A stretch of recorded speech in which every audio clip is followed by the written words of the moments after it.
hjerteligt tillykke med din 50-års fødselsdag. 50, det kan jo egentlig også sige som halv 50, altså 30. Og du ligner jo faktisk også en på 30, så det passer jo sammen. Hvis jeg skulle sige noget, der kendetegner dig, så er det, at du er knusende sød. For øjeblikket der er der mange studenter her i landet, og de bliver spurgt om, hvad er det, de kunne tænke sig at tage med på en øde ø. Hvis jeg nu var student i dag, så kunne jeg godt tænke mig at tage dig med på en øde ø. Fordi en af de ting, jeg ville vide, det var, at jeg havde altid en, der var rar at være sammen med, og så ville jeg altid en, der kunne gå til mig og hjælpe mig. Rigtig hjertelig tillykke med fødselsdagen.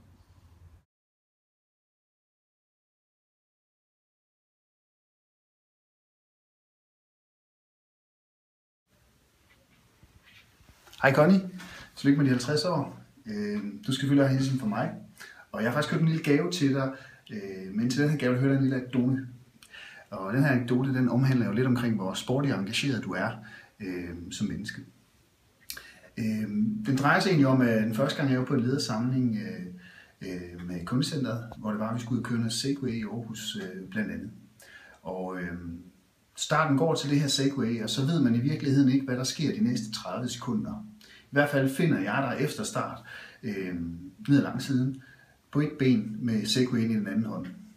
Nogle har en teori om, at du har forsøgt at køre på et ben rundt i svinget, andre at du simpelthen har driftet rundt i svinget. I hvert fald så har den her Segway angrebet dig, og den er bestemt ikke populær længere, og du har fået et ben, der er slået, eller en ankel, der er slået. Du er på skadestuen, får den i gips, og efter gipsen, så lider du lidt af, at den her ankel er hævet, så du ikke kan løbe.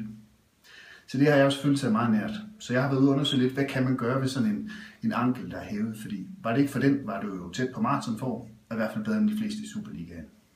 Så jeg endte nede med Matas, hvor det var, at jeg spurgte til, hvad gør man med sådan en dame i 50'erne, der er nu 50'erne, som har en hævet ankel. Og derfor der gav de mig sådan en her. Så det her, det var lige det. Den er til overknuder, hævede ben og ankler, og det er en kompressionsstrømpe. Så nu kan man ikke købe sådan en alene dernede. Så det her er faktisk med sådan et pakketilbud, og det er et hårdt som de siger nede i Matas. Det bruger man, når man er i den alder.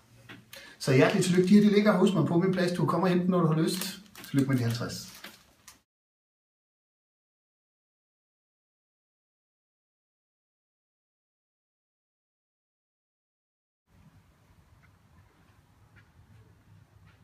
Kære Connie, et stort tillykke med fødselsdagen. 50 år. Hold da op. Det ser jo meget værre ud i virkeligheden. Ej, spøj til side. Du ser brandgodt ud. Og i disse travle tider, så er det jo altid fantastisk at møde dig som den store solstråle, du er på gangen. Og så kan man lige få en god og hyggelig bemærkning med på vejen. Det er sgu en fornøjelse. Connie, kan du have en rigtig god dag sammen med familien? Håber, de fejrer dig velfortjent. Et stort tillykke herfra.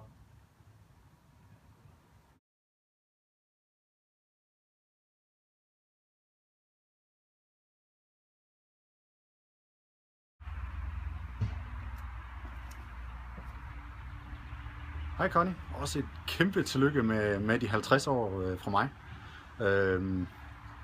50 år, det som jeg har sagt til dig mange gange, du ligner jo ikke en på 50, og du går også mega meget op i, at du ser skarp og godt ud hver dag. Det sjove er jo at du samtidig er Connie Sukkertand, så at du er den første i virkeligheden til at stå over i kagen, selvom at du gerne vil have bikinilinjen, når nu det bliver sommer. Men kæmpe tillykke fra mig, Connie, og have en mega god dag. Hej Connie, jeg vil også lige ønske dig tillykke med de 50 år. Imponerende, at det er 50 du bliver, det ligner du jo slet ikke. Og så vil jeg sige, at jeg altid har været enormt glad for at have dig som chef igennem mange år. Jeg er imponeret over, at vi jo egentlig deler den samme passion for bøffer og rødvin. Jeg er imponeret over så meget, du rent faktisk kan inhalere, når du er ude og spise bøffer sammen med typisk en masse mænd.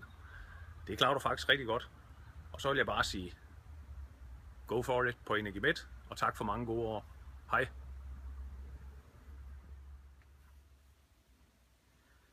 Hej Connie, tillykke med fødselsdagen. Jeg har taget et lille flag med. Det har set bedre, da at jeg krøllede, men uden sammenligning i øvrigt, så tillykke med de 50 år. Jeg er sikker på, at du synes, at det kom lidt mere pludseligt, end du har regnet med. Men heldigvis så slutter din rejse jo ikke her. Du skal ud på en rejse de næste 10 år, som jeg glæder mig til at følge. Nemlig den rejse, hvor du bevæger dig fra at være blondine til at være gråt guld. Og det tror jeg, vi er mange, mig og Elmer, glæder os i hvert fald til at se, hvordan det udvikler sig. Så jeg vil bare endnu en gang sige tillykke med fødselsdagen, og have en god dag. Ja, tror du også, det er det? God fornøjelse. Vi ses senere, Connie.